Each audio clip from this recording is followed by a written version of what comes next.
Hi folks, driverfilms here with another Micra vlog, and okay, I'm not moving. I figured out why I was getting so much noise, because this car say basically it doesn't have any soundproofing. Anyway, on to the subject of today's video. Keying cars. This comes from a story a few months ago actually. An Aston Martin got keyed in a supermarket car park in London, and the perpetrator was then caught anyway.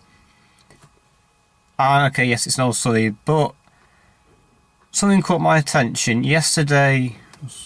Yesterday was a good revival. It carries on to anyway, and I missed a bit of it anyway. Gets home, I was looking for my Twitter feed, and Chris Harris had tweeted something about damaging cars anyway. So I tracked the article back to this Scotland Herald. I've got the article here. I'll leave the link in it below in the description box below. Catriona Stewart published this on Friday the 11th. It all prints out here. Now, when I first read the article, it was just let's get this light off my eyes. It was I didn't even read the title. I just read the piece. Anyway, I'm going to read it to you here. And if you click the link below, you can read along with me if you so wish. I read about a man who was caught keying a swanky car. A proper full-on swanky car. An Aston Martin V8 Vanquish, if you please. Do you know what an Aston Martin V8 Vanquish will set you back? Somewhere in the region of £90,000. Well, it's about £100,000, but anyway.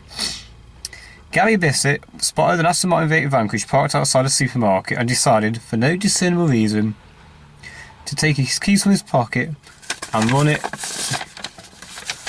along the length of the vehicle's bodywork. Martin's pointless vandalism caused £7,741 worth of damage. And I thought, okay, yeah, fine, pointing out a fact. Now this is what really pissed me off. This took me a long time to calm down because I was spitting blood. And here's what the silly bitch carried on saying. Good for him. I often feel like keying swanky cars. I particularly feel like keying high performance cars. The fuck? One day someone will buy one of his cars and decide to be the person to change the reputation of their drivers. They'll drive it and they'll be a decent guy. Well, straight off the bat, you're tarring everybody with the same brush. Or because they've got a swanky car, does not mean they're going to drive like a cock. Granted, you see some videos, particularly in London, people driving around like absolute dicks, speeding, overtaking stupidly, revving the engines. That's just a small amount of people. A small amount of people pissing around. You're tarring everyone with the same brush. She then goes on to say they'll do the speed limit. Even when it's 30, they'll let other cars out in front of them. When merging, they'll obey the 2-second rule on the motorway. Quite a lot of people do that, small percentage don't. They won't race along suburban streets as though the devil's at their tail. They won't zoom around rashers or overtaking the car in front or giving the clear way they need to pelt to wherever they're going.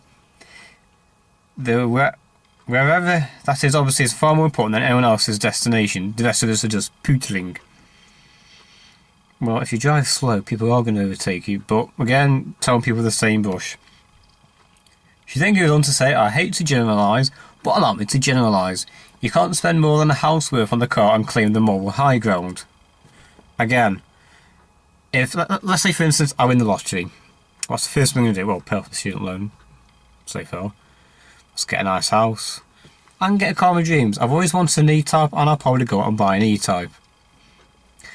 Some people like this guy in the Aston Martin. He probably worked hard all his life, made the right choices, did a bit of investments. We don't know how he got his money, but that's his reward. He's always wanted this kind of car, and he's bought himself this kind of car.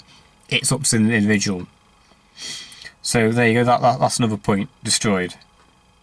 Why is it impressive or desirable to show off your wealth by buying a car with a top speed of 201 miles an hour when you can't take it more than 70 miles an hour? Well, track days, the Autobahn in Germany, possibly. You know, you can go to these supercar things where they open up an old disused airfield and you can go drive like down the wrong way. Yes, the R cars are powerful, and you may say, well, what is the point? Well, this marker on the clock says 100 miles an hour. I know it won't do 100 because it's just not got the power. It'll probably do about 80, 85, but doesn't mean I'm going to do it. Or because your car can go 200 miles an hour doesn't mean you're going to do it. It's the power getting there. But it's somebody tweeted this. I can't remember who it was. One of these motoring journalists said it's using the can't do more than 70 mile an hour ranging point. It's invalid. I don't buy that. So I said, surely a chap confident with his man credentials will be happy in a Nissan Leaf. Ostentatiously plug it into a charge city in a charge put out city with a rapid charging point. Winking at the ladies going by as he shows how much he cares about the future of the planet. Well, if you did your research, you find out that they're not so environmentally friendly. Take the Prius for instance. It goes into China where they mine the stuff for the batteries and it gets processed and it gets shipped here then. And by the time it reaches you, the customer, and you bid to offset your carbon, whatever, you can't drive it enough to offset the carbon, whatever, carbon neutral, carbon dioxide. Fuck, I don't know. If you look into it, you find out it's not really as environmental friendly as people think. Plus, with these battery-driven, battery-charged cars, you don't buy the car. Basically, you're renting the battery. That's all you're doing. So it's not really cost-effective anyway. What's this say? Oh. The level of fancy cars and direct approachable to the level of the moral average of the driver. You don't get boy races in a Fiat 500. Well, you probably do. You probably get boy races in every kind of car. And again, you're tarring people with the same brush and you've not done your research, you stupid bitch. And I hate to keep telling you stupid bitch, but you are one. You've got so much flack on this on Twitter. It's unbelievable. And the odd occasions where you try to defend yourself, you just make me look more like an idiot. So, goes on to say, stationary cars driven selfishly by unthinking are more of a motorised symbol of what's wrong with this wealth divided world. And don't get me started on 4x4s in the city. Driven by, well, you work to earn money so you can live. If you're in a lot of money, you can raise your standards of living. You can start to treat yourself. You can go on holidays. You can buy a car. You can give money to charity. You can do lots of things with loads of money. Some people may be greedy of it, but that's up to them. That's their money. They've earned it. They've won it off the lottery. Now here's the galling point. One of the many galling points on this. In my opinion, Bissett deserves a medal, not a prison sentence. So basically, she's condoning criminal damage to cars by keying them. She doesn't like the car, so she thinks it's okay to take a key to it. Anyone keyed my car, I'd break their fucking legs because it's criminal damage. And I know, yeah, I shouldn't really break people's legs, but you understand it. Someone messes your car, you're not going to be too happy about it. Now, the point where she's saying that people are driving recklessly in these large cars, or another link in the description, Shmee150's channel, video entitled Supercar Controversy, What's Really Happening in London. And basically this is for the Arab Spring. All from these Arab countries, they come over to England for Ramadan because it's so damn hot over there. It's cool over here. It helps them. Live better. It's not as bad because if you're fasting in a hot country, it's murder, and if over here, it's not so bad anyway. There's a spider on my bunt. Anyway, and the press was saying around there, particularly on Knightsbridge, people driving around revving the engines. Well, it's not them. It's the people from England coming over and doing the same thing. So it's the press getting it wrong, as always, like this stupid woman's doing. And I thought, well, it's that was it. Until I read somebody else's tweet, and apparently the title of this article was now Joys of Pootling Along in the Car. That wasn't the real article title. She changed it, or the paper changed it. The real title is Swanky Cars Are a Symbol of a Screwed Up World. Key them all. The fuck? You can't go... Because you don't like a car, doesn't mean you should go and key it. Because you think a certain group of people taco drivers drive like dicks. You shouldn't key the car. Round here, Audis are bad for it. They tailgate you, they drive like cocks, they try to race you. But does it mean all Audi drivers are like that? No. I was talking to one of my friends yesterday, and he was saying around where he lives, it's mainly Mondeo drivers that drive like cocks. Does it mean that all Mondeo drivers drive like that? No, it's just a small percentage.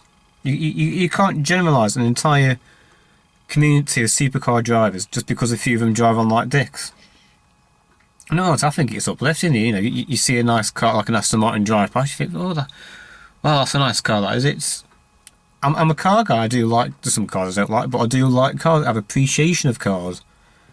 I used to go to classic car shows quite a bit, and I should be going to one Gaydon Motor Museum toward the end of the month. So I have appreciation of cars, and if I don't like a car, well, you know what? I don't look at it. You know, I don't take my keys out. I don't key it. And in all honesty, if I had a copy of this Herald Scotland paper, I mean, I'm not even in Scotland, but if I did, I don't like her article, so I might take the key to it, but I won't. Do you know what I'll do? I'll just dismiss it. But the reason I'm doing this video because it has pissed me off a lot, and she has messed with the wrong community. There's lots of people giving a shit on Twitter over this, and once or twice where she's tried to defend yourself, oh, that's not what I was saying. Well, it says here, you're basically condoning criminal damage to a car. And I know, and I've tweeted to the editor. I said, if you have I don't think you should have somebody like that writing for your paper who's basically condoning criminal damage. It's stupid. And if that I don't. In fact, I doubt you're actually looking at this. What's your name? Cationa Stewart. If you're watching this, I doubt it. I hope you lose your job over this. In fact, I hope by next week your boss is going to ring you up and say, yeah, don't come into the office, you're fired over the article. Because it's disgusting, condoning that sort of behaviour. I wouldn't condone it. If you don't like a car, ignore it. If someone's driving like a cop behind you, well, you know, perhaps let them pass, or just ignore them. Carry on your way, and you carry on pootling around in your little car. If you actually drive a car, which you doubt it, you're probably one of these.